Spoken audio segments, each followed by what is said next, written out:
Next question, second question. Slowly, step by step, I will increase the level of difficulty. A, C, B.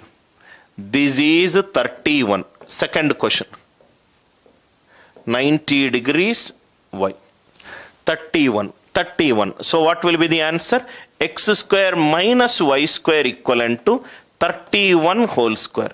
So 31 is a prime number, that is the catch in the question. So x plus y into x minus 1 is 31 square. How many factors will have? 0 to 2. 3 cases I will get. One case x plus y greater than y, one case x plus y less than y, one case x plus y equivalent to x minus y. Why this case is eliminated? I hope it is clear.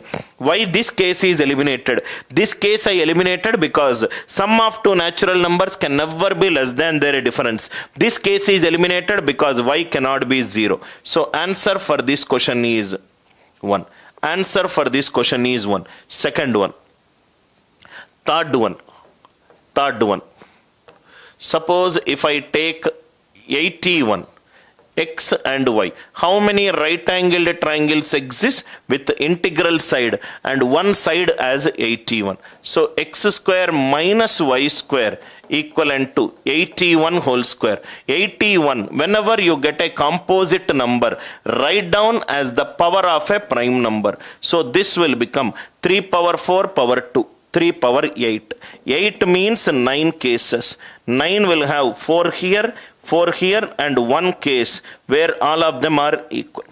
All of them are equal. So these two not possible. Answer for this question is 4. With a little practice, you can solve this question very, very easily. With a little practice, you can solve this question very, very easily.